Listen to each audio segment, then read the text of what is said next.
Selain itu, lokasi yang saya lakukan dalam kegiatan ini adalah di Standar Green Putra Singaraja dengan waktu kurang lebih 6 bulan. Adapun jenis data yang saya gunakan bersifat kualitatif melalui penjabaran terhadap fenomena yang terjadi, lalu sumber datanya saya dapatkan melalui data primer dan juga data sekunder. Adapun objek penelitian pada penelitian ini adalah objeknya fenomena keterbukaan diri yang juga dianalisis kembali dalam rumusan usaha tersebut, lalu subjeknya adalah mahasiswa Standar Green Putra Singaraja. Baik, untuk teknik penentuan informan saya gunakan purposive sampling dengan jenis technical case. Lalu untuk data dari informan saya dapatkan melalui observasi, wawancara, dan juga studi dokumentasi. Adapun teknik analisis data yang saya gunakan itu menurut Miles and Huberman, itu saya melakukan pengumpulan data terlebih dahulu, lalu melakukan reduksi, melakukan penyajian data, melakukan simpulan, dan pengecekan keabsahan. Lalu selanjutnya kita menuju pada hasil penelitian. Jadi lokasi penelitian saya terletak di Standar Green Putra Singaraja dengan visi unggul, bermartabat, dan berkarakter Trikaya Parisudel. Kita menuju ke pembahasan pertama terkait dengan fenomena self disclosure pada akun Instagram tersebut, di mana peneliti saat ini membedahnya pada dimensi self disclosure untuk melihat bagaimana keterbukaan diri yang ditampilkan oleh informan. Sehingga dari dimensi self disclosure ini nanti akan peneliti korelasikan dengan adanya analisis di teori jendela johari. Jadi dimensi self disclosure tersebut terdapat ekspresi diri, ada ukuran atau jumlah serta intimasi. Jadi hal-hal tersebut nantinya akan dipakai untuk pedoman dalam menganalisis keterbukaan diri di jendela johari. Baik, terlihat di slide bahwa di sebelah kanan saya itu terdapat jendela johari, di mana terdapat 4 kuadran, yakni area terbuka, area buta, area tersembunyi, dan area tidak dikenal. Serta terdapat keterbatasan dari adanya jendela johari ini, yakni kita ketahui dan tidak kita ketahui, lalu terdapat ruang lingkupnya yakni publik dan juga privat. Jadi untuk fenomena self disclosure ini melalui dimensi self disclosure yang telah kita paparkan tadi itu terletak pada area terbuka. Karena pada teori jendela johari itu dijelaskan bahwa ketika ada suatu aktivitas yang dominan untuk dilaksanakan, itu kuadrannya akan melebar seperti itu. Dan aktivitas keterbukaan diri ini yang terletak pada area terbuka menyebabkan kuadran di area terbuka menjadi melebar. Dan dalam teori jendela johari ini, ketika area terbuka itu sudah melebar, itu menemukan mengindikasikan adanya keefektifan dalam memahami individu lainnya ketika berkomunikasi seperti itu. Lalu di open area ini pada second account Instagram itu termasuk dalam ranah jenis self disclosure yakni over disclosure, karena mereka di sana lebih banyak menceritakan dan lebih masif menceritakan pengalaman mereka baik menyenangkan maupun tidak menyenangkan seperti itu. Lalu selanjutnya under disclosure itu terletak pada main account mereka. Mereka tetap melakukan keterbukaan diri di sana, tetapi dalam hal ini mereka hanya melakukan keterbukaan diri secara general seperti itu. Selanjutnya ada area blind area, hidden area, dan juga unknown area yang masing-masingnya juga saling berkorelasi seperti itu. Selanjutnya kita menuju ke motivasi kepemilikan second account tersebut. Dari motivasinya tersebut didasari atas adanya kesadaran privasi, kontrol identitas, ekspresi emosional, gender, kreativitas, kebutuhan validasi, dan juga turbulensi. Jadi dari motivasi kepemilikan ini saya analisis melalui teori manajemen privasi komunikasi oleh Sandra Petronio. Itu memiliki 3 aspek, di mana terdapat kepemilikan privasi yang berhubungan dengan kesadaran dan keputusan akan kepemilikan akun tersebut. Lalu terdapat kontrol privasi, di mana hal tersebut motivasi berdasarkan budaya atau lingkungan mereka yang mereka dapatkan terkait serta tuntutan situasional yang terjadi.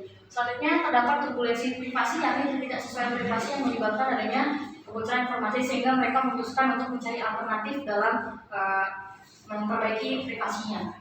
Lalu selanjutnya terdapat implikasi self disclosure yang terdapat dalam second account Instagram mahasiswa tersebut, itu berdasarkan implikasi pada psikologi, berdasarkan komunikasi, dan juga berdasarkan interaksi sosial. Jadi pada implikasi ini peneliti menganalisis pada teori reason action atau teori tindakan beralasan, di mana dalam teori ini memuat 3 aspek.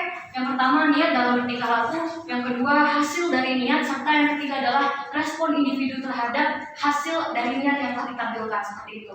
Jadi untuk implikasi psikologi itu berkorelasi dalam ranah niat dalam bertingkah laku. Jadi ketika dia ada implikasi psikologi, informan itu akan mendapatkan stimulus secara empiris terkait dengan hal-hal yang dialami mereka, sehingga mereka akan melakukan keterbukaan diri di sana dan sesuai dengan argumentasi dan juga pernyataan yang telah dilakukan oleh informan tersebut, mereka akan berdampak pada manajemen stres dan emosi, di mana mereka akan merasa lebih tenang, lebih rileks, dan juga lebih lega ketika telah melaksanakan aktivitas keterbukaan diri di second account. Kemudian pada ranah komunikasi, itu merupakan hasil dari niat yang terdapat pada teori tindakan balasan tersebut, di mana mereka akan mulai melakukan aktivitas keterbukaan diri melalui penulisan captionnya, melalui foto-foto selfie-nya, atau melalui repost dari media sosial lain yang relevan terhadap dirinya. Dari relasi tersebut akan menjalin intimasi, dan intimasi tersebut akan melahirkan respon. Jadi respon ini dari individu lain ini akan melahirkan adanya interaksi sosial. Jadi kalau dalam second account ini, followers mereka itu akan melakukan pemberian respon seperti pemberian likes, terus komen, dan juga reply story di DM atau melakukan direct message. Nah, terkait dengan penelitian tersebut, itu juga fenomena ini saya korelasikan dengan ajaran etika dan sosial dalam agama Hindu, di mana hal ini juga sejalan dengan mahasiswa berada di kampus perguruan tinggi agama Hindu yang memiliki visi unggul bermartabat dan berkarakter Srigaya Parisuda. Jadi dalam ranah self disclosure ini perlu juga kita pertimbangkan terkait dengan adanya etika atau moral dalam bermedia sosial seperti itu.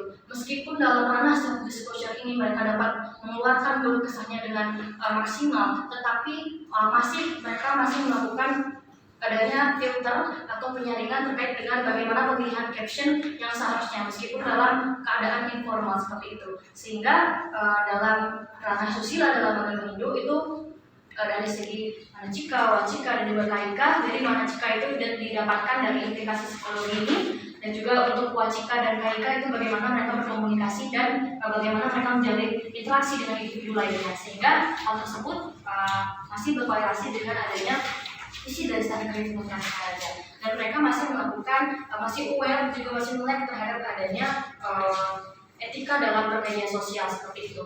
Dan mereka juga tidak semata-mata mengujarkan ujaran kebencian, melakukan tindakan intoleran dan lain sebagainya. Jadi mereka masih dalam ranah susila seperti itu.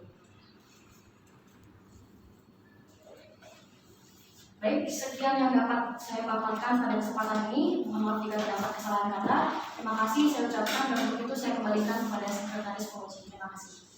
Berita acara yudisium nomor B 261 garing STH 03 garing JDD garing 02 2024 pada hari ini Senin tanggal 26 bulan Februari 2024 pukul 10 terdapat di ruang 12 jurusan Tarmika Sekolah Tinggi Agama Hindu Negeri Butukan Singaraja. Setelah melihat, membahas dan mempertimbangkan yang pertama terkait nilai hasil ujian teori, kemudian nilai ujian praktek, kemudian nilai ujian proposal, dan tentu hari ini nilai ujian skripsi atau tugas akhir, maka dengan ini tim yudisium menetapkan dan memutuskan mahasiswa atas nama Putu Sinta Aiswarya NIM 20120610003 program studi ilmu komunikasi itu, bahwa skripsi mahasiswa telah diterima. Dengan demikian, saudara telah menyelesaikan pendidikan sarjana dalam program studi ilmu komunikasi Hindu serta dinyatakan lulus dengan IPK 3,96 predikat cum laude. Demikian berita acara yudisium ini dibuat untuk dapat dipergunakan sebagaimana mestinya. Singaraja 26 Februari 2024, dua jurusan Tarmika Kemang sebagai SMI NILH NIP 19750522 2005-01-100. Sekian. Semoga menjadi sarjana yang wisuda saja. Dasar. Yang siapa ini? Sudah foto? Desi. Coba kematian dulu sebentar. Ya, ini mengganggu.